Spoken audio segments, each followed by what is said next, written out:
Hello అండి, నేను Shravani. Welcome back to our channel our life our wish. ఎలా ఉన్నారండి? అందరూ బాగున్నారా? ఇంక ఇవాళ అయితే నా ఆఫ్టర్నూన్ టు నైట్ డిన్నర్ వరకు అయితే నా వర్క్ రొటీన్ షేర్ చేస్తానండి. ఇంకా లాస్ట్ వీడియోలో చెప్పాను కదండి, క్యాలీఫ్లవర్ పచ్చడి పెట్టాలి అని చెప్పి అవి క్లీన్ చేసి అయితే పెట్టుకున్నాను కదా. వాటికైతే ఉప్పు, పసుపు, కారం, ఆయిల్ పట్టించేసి ఉంచాను. ఇంకా ఆవపిండి, మెంతిపిండి అయితే కలపలేదు. ఇంకా అప్పుడు టైం లేక జస్ట్ ఇవి మాత్రం కలిపేసి ఉంచాను. ముక్క పాడవకుండా ఉంటుంది కదా, అంటే మెత్తగా అయిపోకుండా ఉంటుంది అనమాట. ఇవి ముక్కకు పడతాయి ఈలోగా. ఇంక ఇప్పుడైతే ఆవపిండి, మెంతిపిండి, నిమ్మరసం అవన్నీ కలుపుకోవాలి. ఇంకా అలాగే పిల్లల కోసం చక్కగా హెల్దీ లడ్డు ఒకటి ప్రిపేర్ చేద్దామని చెప్పి అన్నీ రోస్ట్ చేసి పెట్టుకున్నాను. డ్రై రోస్ట్ అనమాట. అవిసె గింజలు, అదేనండి ఫ్లాక్స్ సీడ్స్, నువ్వులు, పల్లీలు, బాదం పప్పు ఇవన్నీ వేసి చేస్తాను. ఈసారి కొంచెం పూల్ మకానా కూడా యాడ్ చేశాను అనమాట. ఇవన్నీ డ్రై రోస్ట్ చేసి పెట్టేసుకున్నాను. చాలా అంటే చాలా మంచిది హెల్త్కి, పిల్లలకైనా పెద్దలకైనా. మెయిన్గా ఇదిగోండి అవిసె గింజలు ఉంటాయి కదా, వీటి బెనిఫిట్స్ అయితే చాలా మందికి తెలిసిందే. మనకి ఏజింగ్ అన్నది త్వరగా రాకుండా ఉండడానికి హెల్ప్ అవుతాయంట. ఇంకా రిమైనింగ్ ప్రొడక్ట్స్ అయితే అసలు చెప్పక్కర్లేదు కదా. నువ్వులు కానీ, నువ్వులు ఫుల్ ఆఫ్ కాల్షియము, బెల్లంతో మనకి ఐరన్, అలాగే బాదం పప్పులు ఏంటంటే మన హెయిర్ గ్రోత్కి కానీ, మన బ్రెయిన్కి చక్కగా మెమరీ అది ఇంప్రూవ్ చేయడానికి కానీ బాగా హెల్ప్ అవుతాయి.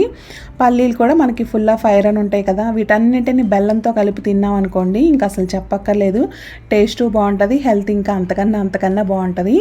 అయితే నేనైతే బెల్లం తొక్కేసి అలా ఏం చేయను, ఎలా చేస్తానన్నది చూపిస్తాను. ఇంక ఇక్కడైతే మా అమ్మాయికి కాసేపు అలా బ్రేక్ ఇమ్మని చెప్పి ఆయిల్ అయితే మసాజ్ చేస్తున్నాను. ఇంకా చదువుతూనే ఉంటారు కదా ఎగ్జామ్స్ అప్పుడు, కొంచెం సేపు అన్నా కొద్దిగా ఆయిల్ మసాజ్ అంటే రోజులో కనీసం ఒక 5 మినిట్స్ అన్నా మన స్కాల్ప్కి మసాజ్ చేసుకుంటే చాలా రిలీఫ్గా ఉంటుందంట. ఇంక ఈ చదువుకునే పిల్లలకైతే కంపల్సరీ చేయాలనిపిస్తూ ఉంటుంది నాకైతే, ఎందుకంటే వాళ్ళు పడే స్ట్రెస్కి, ఆ టెన్షన్కి ఇదైతే బాగా మంచి రిలీఫ్ ఇస్తుంది. సరే ఇంకా నేను మా అమ్మాయిని రామ్మ కాసేపు ఆయిల్ మసాజ్ చేస్తానంటే అప్పుడు కూడా చదువుకుంటూనే ఉంది.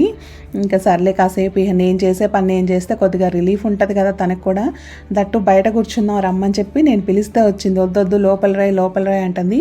కాసేపు అన్నా ఇంకా ఆరు బయట కొద్దిగా గాలికి ఎక్స్పోజ్ అవుతూ ఉండి, కొంచెం ఇలాంటివి అంటే న్యాచురల్గా చేసేవి చక్కగా మనకి ఆ సన్లైట్ కానీ, ఫ్రెష్ ఎయిర్ కానీ ఉన్నాయనుకోండి, ఇంకా బాగా అనిపిస్తుంది అనమాట. ఈ మసాజు ఇలాంటివి చక్కగా న్యాచురల్గా వచ్చే ఎయిర్ అవి ఫీల్ అవుతూ ఉంటే, చుట్టూ ఉన్న చెట్ల నుంచి వచ్చే గాలి, ఇంకా నేను చేసే మసాజు తనకైతే ఒక మంచి రిలీఫ్ ఇచ్చింది. మెయిన్గా ఈ ఆయిల్ మసాజులు మాత్రం చదువుకునే పిల్లలకి చాలా హెల్ప్ అవుతాయండి. స్కాల్ప్కి మనం చేసే మసాజు చాలా స్ట్రెస్ రిలీఫ్గా అనిపిస్తుంది అనమాట. నేను ఇలా చేసిన ప్రతిసారి మా అమ్మాయి, అబ్బాయి ఎంత బాగుందో అమ్మ అంటది. సో చక్కగా అట్లా కాసేపు అలా రోజులో ఏదో ఒక టైం చూసుకుని పిల్లలకి కాసేపు అలా మసాజ్ చేస్తూ ఉండండి, రిలీఫ్గా ఉంటుంది. చక్కగా నిద్ర కూడా పోతారనమాట. ఇంకా అలా ఆయిల్ మసాజ్ చేసి తర్వాత లంచ్ అది చేసాము. ఈలోగా ఇవి కూడా చక్కగా చల్లగా అయిపోయాయి. అయితే నేను వీటిని ఏం చేస్తానంటే పాకం పట్టి చేస్తానండి. పాకం అంటే మరీ మనం పల్లీలు ఉండలకి పట్టే అంత పాకం కాదు, జస్ట్ బెల్లం కరగనిచ్చాక గులాబ్ జామ్కి పడతాం కదా, కొంచెం స్టిక్కీగా వచ్చేలాగా, దానికన్నా కొంచెం అనమాట. కాసేపు కుక్ చేసుకుంటే సరిపోద్ది. మరీ గట్టి పాకం పట్టామంటే అవి గట్టిగా అయిపోతాయి, తినలేము. సాఫ్ట్గా ఉండాలి, అప్పుడే టేస్టీగా కూడా ఉంటాయన్నమాట. కంపేర్ టు బెల్లం తొక్కి చేసే లడ్డూల కన్నా నాకు ఎందుకు ఇలా పాకం పట్టి చేస్తేనే టేస్ట్ బాగా అనిపిస్తుంది. మా పిల్లలు కూడా ఇలా ఇష్టంగా తింటారనమాట. సో అందుకని చెప్పి ఎప్పుడు చేసినా వీటిని ఇలా పాకం పట్టే చేసుకుంటాను. ఫస్ట్ అయితే ఇంకా బాదాము, అలాగే పల్లీలు, పూల్ మకానా కలిపి పల్స్లో గ్రైండ్ చేసుకున్నాను. సో అలా అయితే మనకి ఉండకట్టకుండా వస్తుంది, చక్కగా పొడి పొడిగా వస్తుంది అనమాట. ఇట్లా డైరెక్ట్గా మనం మామూలుగా మిక్సీ చేసేసామంటే ఉండగట్టేస్తుంది, దాని నుంచి ఆయిల్ రిలీజ్ అవుతుంది కదా, దానివల్ల ఉండగట్టేస్తుంది. పల్స్ ఇచ్చుకుంటే ఏంటంటే చక్కగా పొడి పొడిగా వస్తుంది. మనం బెల్లం పాకంలో వేసుకున్నా కూడా ఈజీగా మిక్స్ అయిపోతుంది అనమాట. ఫస్ట్ ఇంకా అవి గ్రైండ్ చేసుకున్నాక తర్వాత అవిసె గింజలు, నువ్వులు కూడా గ్రైండ్ చేసుకున్నాను. సో ఇంకా పాకం అయితే ఇంకా రావాలి కొంచెం. ఈలోగా ఇవి ఉన్నాయన్నమాట పల్లీకాయలు. జనరల్గా నేను పల్లీకాయలు అనను, ఎందుకో వర్డ్ వచ్చేసింది. వేరుశనకాయలు, పచ్చి వేరుశనకాయలు ఉంటాయి కదా, అవి తెచ్చానమాట. ఇంకా వాటిని ఉడకబెట్టడానికని వాష్ చేసి పెట్టేసుకుంటున్నాను. ఎక్కువ మట్టి లేదు, ఆల్రెడీ వాష్ చేసి ఉన్నాయి. ఇంకా జస్ట్ వాటర్ వాష్ చేస్తే సరిపోయిందనమాట, నానబెట్టాల్సిన అవసరం లేకుండా. సో ఇంకా వాటిల్లో ఉప్పు వేసేసుకుని అయితే ఒక 3-4 విజిల్స్ కుక్ చేసుకుంటే చక్కగా కుక్ అయిపోతాయి.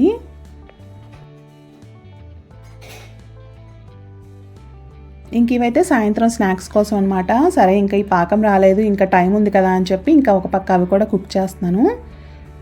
యాక్చువల్గా కరెంటు పోయింది, లేదంటే ఇంకొంచెం ముందే చేసేదాన్ని లడ్డూలు. కరెంటు పోయిందనమాట మిక్సీ చేయడానికి, సో అందుకని చెప్పి కొంచెం లేట్ అయింది.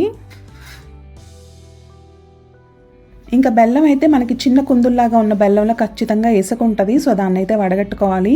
ఈసారి అయితే నేను అదే బెల్లం వాడాను. రెగ్యులర్గా అయితే మనకి కోన్ షేప్ ఉంటుంది కదా పెద్దగా, అది వాడతానమాట. అదేంటంటే చక్కగా ఇసుక అది ఏముండదు, నీట్గా ఉంటుంది. బట్ ఇందులో మాత్రం ఇసుక అనిపించింది, అందుకని వడగట్టుకున్నాను.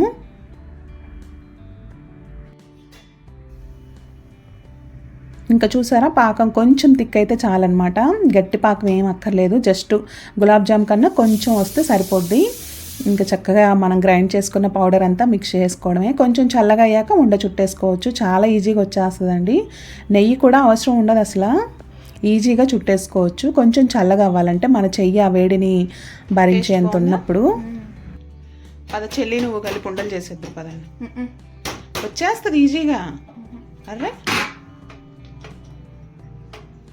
జస్ట్ బాల్లో చేయటమేనా అన్న, అంతే. కావాలంటే చేతికి నెయ్యి అప్లై చేసుకుని. నువ్వు చేయవా? ఉండదు, కొద్దిగా ఆయిల్ అది నెయ్యి అప్లై చేసుకుంటే అసలు ఉండదు, అయినా డైరెక్ట్ వచ్చేస్తుంది. ఉండదు, ఇగో కొంచెం నెయ్యి అప్లై చేసుకుంటే ఏంటంటే షైనీగా ఉంటుంది చూడటానికి కూడా. ముఖాన్ని బొట్టేదే పెట్టుకో. ఓకే, వెళ్ళి పెట్టుకో. తిని ఫస్ట్ బనానా తిను, జ్యూస్ చేస్తా. మస్క్ మెలన్ జ్యూస్ తాగదు. ఇంకా అదైతే చల్లగా అయ్యాక ఉండలు చుట్టేసుకోవడమే. ఇంకా విన్నారా మా అమ్మాయి మాటలు? ఆ మస్క్ మెలన్ అంటే ఎంత కష్టమో మా వాళ్ళకి, బట్ ఒంటికి చాలా చలవండి ఈ సమ్మర్లో మాత్రం. ఒక్కో రోజు ఒక్కోలా చేస్తాను. ఇంకా మా వాళ్ళు ఈ ఖర్జూరం కూడా తినరనమాట. అయితే మిల్క్ షేక్లో వేయాలి లేదా జ్యూసుల్లో వేయాలి, అంటే వాళ్ళకి డైరెక్ట్గా తినరు, ఇండైరెక్ట్గా తింటారు. సో అందుకని చెప్పి వాళ్ళ మస్క్ మెలన్తో పాటు ఆ ఖర్జూరం ఉంది కదా, అది కూడా వేసేసాను. కొంచెం పాలు, కొద్దిగా షుగర్ వేసాను. బెల్లం వేసేయచ్చు కానీ బట్ దీంతో బెల్లం టేస్ట్ బాగోదేమో అని చెప్పి షుగరే వేసేసి గ్రైండ్ చేసి ఇచ్చేసాను. పచ్చిపాలు కదా, దానిలో వెన్నంతా బయటకు వచ్చేసింది మిక్సీ చేసేసరికి. ఇంకా వాళ్ళకైతే జ్యూస్ ఇచ్చేసాను. ఒక బనానా తిన్నారు, జ్యూస్ తాగారు కాబట్టి స్నాక్స్ కొంచెం టైం ఉందన్నమాట. ఇంక ఈలోగా నేను రిమైనింగ్ వర్క్స్ అవి చేసుకుంటూ ఉన్నాను.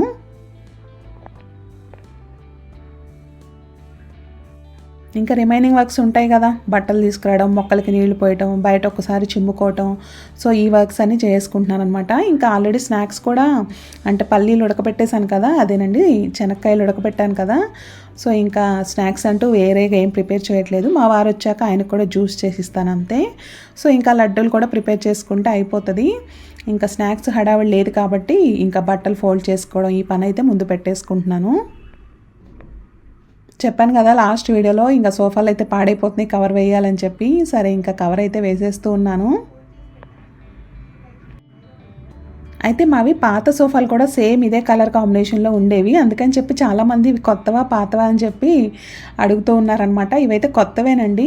నేను వేరే కలర్కి వెళ్దాం అనుకున్నాను కానీ మా ఇంటికి ఆ కలర్ సింక్ అవుతుందో అవ్వదో అని చెప్పి సేమ్ మళ్ళీ పాత కలర్ కాంబినేషన్కే వెళ్ళాం అనమాట. అందుకే త్వరగా ఎవరు ఐడెంటిఫై చేయరు ఇవి కొత్తవి అని చెప్పి. ప్యాటర్న్ కూడా కొంచెం ఒకేలా ఉంటుంది, కాకపోతే ఒక 2 పప్పీస్ మాత్రం ఎక్స్ట్రా వచ్చాయన్నమాట.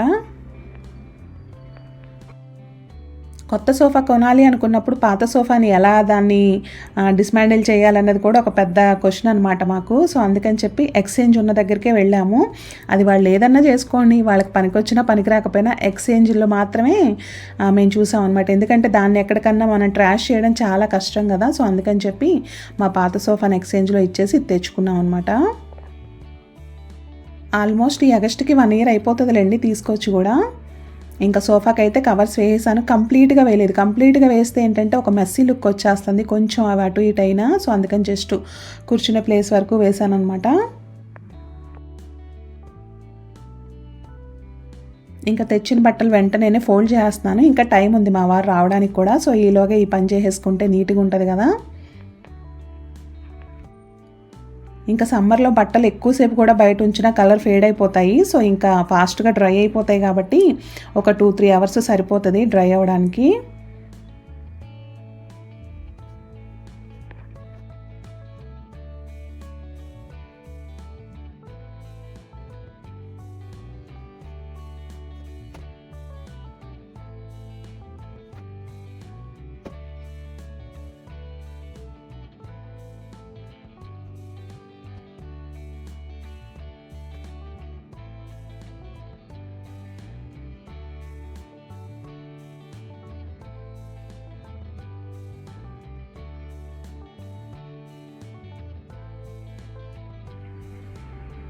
ఇంకా మడత పెట్టినవన్నీ ఎవరి ర్యాక్స్లో అక్కడ పెట్టేస్తూ ఉన్నానన్నమాట.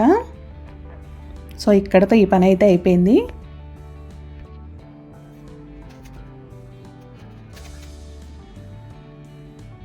ఇంకా కొంచెం టైం ఉంది మా వారు రావడానికి. సరే ఈలోగా చెనక్కాయలు ఒలిచేసి పెడదామా అని చెప్పి అవి ఒలిచేస్తున్నాను. మీలో ఎంతమంది ఇలా చేస్తారో, నేనైతే మా వాళ్ళకి ఒలిచేసే ఇస్తాను. ఏంటో అలా అలవాటు అయిపోయింది. వాళ్ళు ఒలుచుకుని తింటారేమో కానీ బట్ నాకేంటో వాళ్ళు వచ్చే టైంకి అవన్నీ ఒలిచేసి పెట్టేస్తే వాళ్ళకి తినడానికి ఈజీగా ఉంటుంది కదా అని చెప్పి సో ఎప్పుడు నేనే ఒలిచిస్తాను. సో ఇంకా మా వారు వచ్చేలోగా ఇవి ఒలిచేసి పెట్టేస్తే ఈజీగా ఉంటుంది కదా అని చెప్పి మా అమ్మాయితో కబుర్లు చెప్తూ ఒలిచేస్తూ ఉన్నాను.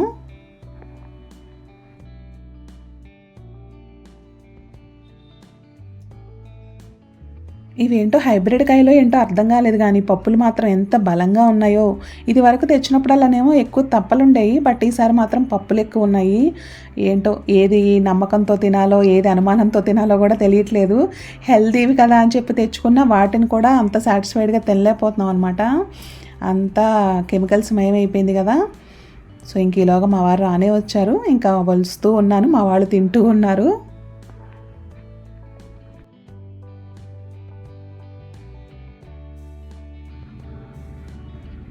ఇంకా అలా రాగానే చక్కగా కబుర్లు చెప్పుకుంటూ నేను చేసిన స్నాక్స్ తినుకుంటూ ఏం జరిగిందని ఆయన చెప్తూ ఉంటారు, ఏం జరిగిందని నేను చెప్తూ ఉంటాను, పిల్లలు వాళ్ళ కబుర్లు వాళ్ళు చెప్తూ ఉంటారు.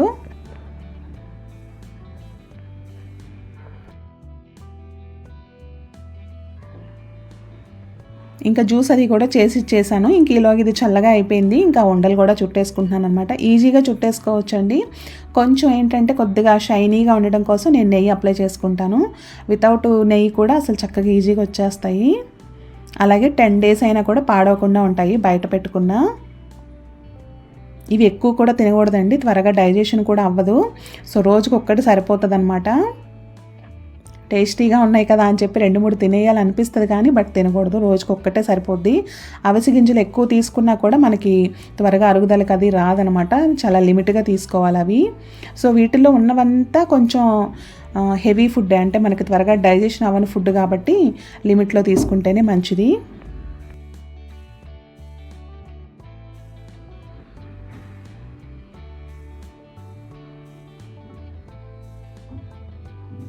ఒట్టిగా నువ్వులు వేయించి దానిలో బెల్లం తొక్కి అలా చేస్తానన్నమాట.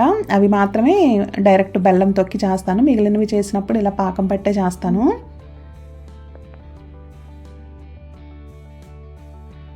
గరిటెకి ఉన్నదాన్ని కూడా మొత్తం గీకేసి మరీ ఉండలు చుట్టేశాను.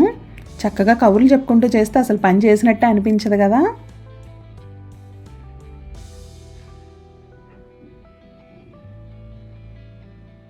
ఇంక ఈ పని ఇక్కడితో అయిపోయింది. చక్కగా ఒక 10 రోజుల పాటు అందరం ఎంజాయ్ చేసేయచ్చు.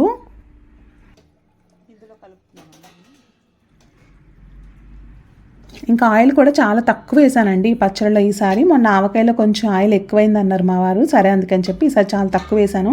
అయితే కొంచెం బయట ఉంచేసి రిమైనింగ్ ఫ్రిడ్జ్లో పెట్టేద్దాంలే అని చెప్పి. ఆయిల్ ఎక్కువ లేకపోతే బయట పెడితే త్వరగా ఉండదు కదా, ముక్కకి బూజు వచ్చేస్తుంది. దట్టు ఇలాంటి క్యాలీఫ్లవర్ పచ్చడి ఇవైతే ఫాస్ట్గా వచ్చేస్తుంది. సో అందుకని చెప్పి కొంచెం తక్కువ ఆయిల్ వేసాను కదా, కొంచెం కొంచెంగా తీసుకుని వాడుకోవచ్చులే అని చెప్పి సో ఈసారి అయితే ఆయిల్ తక్కువ వేసాను అనమాట. ఇంకా దానిలోకి మెంతులు వేయించేసుకుని కొంచెం ఆవాలు అవన్నీ వేసుకుని గ్రైండ్ చేసుకున్నాను పౌడరు. ఇంకా వెల్లుల్లి కూడా దానిలోనే వేసేసి గ్రైండ్ చేశాను అనమాట. కొంచెమే కదా అలా కొద్దిగా సుమారుగా వేసేసుకున్నాను. ఇంకా అలాగే నిమ్మరసం, మామిడికాయకి అయితే పులుపు ఉంటుంది కానీ వీటికి ఉండదు కాబట్టి నిమ్మరసం పిండుకుంటే టేస్ట్ బాగుంటుంది.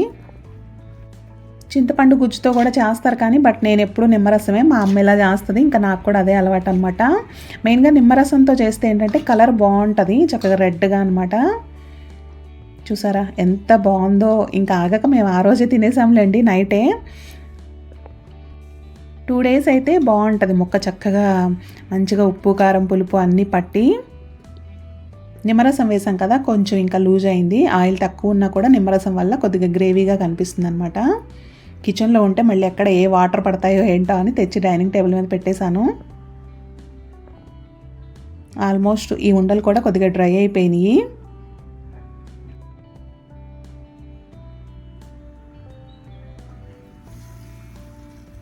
ఇంకా ఇంకా డిన్నర్లోకి అయితే టమాటా ఎగ్ కర్రీ చేసేస్తున్నాను సింపుల్గా. ఎందుకంటే స్నాక్స్ కొంచెం హెవీగా అయినాయి కదా, మా వాళ్ళు ఇంకా డిన్నర్ వద్దన్నట్టు అన్నారు. అసలు తినకుండా ఎట్లా అని చెప్పి సరే జొన్న రొట్టెలు తీసుకురావచ్చులే అని చెప్పి దానిలోకి కర్రీగా టమాటో ఎగ్, అది కూడా కొంచెమే చేస్తున్నాను, మళ్ళీ చేసిన మిగిలిపోద్ది అని చెప్పి టమాటాని బాగా ఫస్ట్ ఉడికించేసుకున్నాను. బాగా మగ్గాక వాటర్ పోసి కూడా కుక్ చేసుకుంటే చక్కగా స్మూత్గా అయిపోద్ది. మా వాళ్ళకి ముక్కలు తగిలితే నచ్చదు, సో అందుకని చెప్పి దాన్ని బాగా దగ్గరగా అయ్యే వరకు ఉడికించుకున్నాక ఎగ్ కొట్టి వేసేసాను. ఇంకా జొన్న రొట్టెలు చపాతీల్లోకి ఎగ్ ఇలా చక్కగా ఇలా అంటే మొత్తంగా మిక్స్ చేయకుండా ఇలా ఉంటే బాగుంటుంది కదా, సో అందుకని చెప్పి ఎగ్ని అయితే డిస్టర్బ్ చేయకుండా కొట్టిన ఎగ్ని అలా ఉడికించుకున్నాను. మరి పొరుటులాగా మొత్తం కలిపేసిన బాగోదు, టమాటా ఎగ్ కర్రీకి ఇలా ఉంటేనే బాగుంటుంది ఎగ్. సో ఇంకా దాన్ని సిమ్లో కుక్ చేసుకుంటే చక్కగా కుక్ అవుతుంది. ఈ జ్యూస్ అంతా కూడా అబ్జర్వ్ చేసుకుంటుంది, టమాటా నుంచి వచ్చిన జ్యూసు, ఉప్పు కారం అవన్నీ కూడా పడతాయి. ఈలోగా అదైతే కుక్ అవుతుంది కదా, ఊతప్పం చేద్దామని చెప్పి పప్పు అయితే నానబెట్టుకున్నాను. ఇంకా అదే కడిగేస్తూ ఉన్నాను అనమాట. దోశకైనా ఊతప్పంకైనా నేను ఒకటేలేండి క్వాంటిటీ, అంటే ఒకేలా తీసుకుంటాను. సో ఇంకైతే ఊతప్పం వేద్దామని చెప్పనమాట. మార్నింగు ఇంకా మా పాపకి ఎగ్జామ్స్ కదా, కొంచెం మార్నింగ్ బ్రేక్ఫాస్ట్కి ఏంటంటే ఫిల్లింగ్గా ఉంటే బాగుంటుంది. ఫస్ట్ ఇడ్లీ వేసాను కానీ ఫస్ట్ రోజు త్వరగా డైజెషన్ అయిపోద్ది కదా ఇడ్లీ, తను వచ్చేటప్పటికి ఆకలి అనేసింది. మార్నింగ్ 7కి తినేస్తుంది, ఇంటికి వచ్చేసరికి ఆల్మోస్ట్ 1 అయిపోతుంది. సో నేను లెమన్ వాటర్ అది కల్పిస్తాను కానీ బట్ అయినా సాలిడ్ ఉన్నట్టుగా వాటర్ అయితే మనకు అంత ఎనర్జీని ఇవ్వదు కదా, అందుకని చెప్పి ఇంకా తర్వాత దోశ, ఊతప్పం ఇట్లా రవ్వ దోశ తనకు నచ్చేవి కొంచెం ఫిల్లింగ్గా ఉండేవి, అంటే నచ్చేవి అనుకోండి కొంచెం ఇష్టంగా ఇంకొకటి ఎక్కువ కూడా తింటారు కదా, సో ఫిల్లింగ్గా ఉంటుందని చెప్పి ఇంకా అలా చేస్తూ ఉన్నాను అనమాట. ఇంక ఇదిగోండి కొంచెం గరం మసాలా వేసుకుని ఇంకా స్టవ్ అయితే ఆఫ్ చేశాను. ఎగ్ కర్రీ అయితే రెడీ అయిపోయింది. మా వారు జొన్న రొట్టెలు కూడా తెచ్చేసారు. ఈలోగా ఇంటికి దగ్గరలోనే ఉంటాయి ఈ జొన్న రొట్టెలు అయితే, అసలు వీధికి 4-5 అన్నట్టు వచ్చేస్తున్నాయి కదా, కానీ చాలా సాఫ్ట్గా ఉంటాయి. ఇంట్లో చేస్తే నాకు ఎందుకు ఇంత సాఫ్ట్గా రావు, ఇది వరకు చేసేదాన్నే, బట్ అది చేసినప్పుడు ఆ మెస్ ఉంటుంది కదా, దాన్ని బేర్ చేయలేక అసలు ముందు చేయాలన్న ఇంట్రెస్ట్ పోయింది. ఎప్పుడన్నా ఇంకా బయట తెప్పించుకుంటాము, చాలా మంచిది కదా హెల్త్కి. ఇంక ఇదిగోండి చక్కగా పచ్చడి కూడా రెడీ అయిపోయింది. క్యాలీఫ్లవర్ పచ్చడి ఎగ్ కర్రీతో జొన్న రొట్టెలు అయితే ఎంజాయ్ చేసేస్తాము. ఇంకా డిన్నర్ అయిపోయాక క్లీనింగ్ అంతా అయిపోయింది. ఇంకా ఉండలన్నీ కూడా డబ్బాలో పెట్టేసుకున్నాను. ఇంకా నైట్ వర్క్స్ అన్నీ అయిపోయాయండి. ఇంకా సింక్లో కూడా ఇంక ఈ పౌడర్ అది వేసేస్తున్నాను అనమాట. కొంచెం ఆ డ్రైనేజ్ పైప్ అది నీట్గా క్లియర్ అయిపోతుంది, బ్యాడ్ స్మెల్ అది రాకుండా ఉంటుందని చెప్పి. ఇంకా అలాగే నెక్స్ట్ డే మార్నింగ్ కావాల్సిన ఖర్జూరం, ఉసిరి ముక్కలు అవి కూడా నానబెట్టేసుకుని పెట్టుకుంటాను నైట్ పడుకునే ముందు.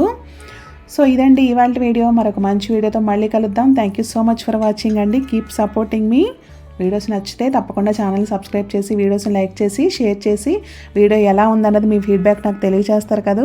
మరొక మంచి వీడియోతో మళ్ళీ కలుద్దామండి. Thank you so much for watching అండి. బాయ్. Keep supporting.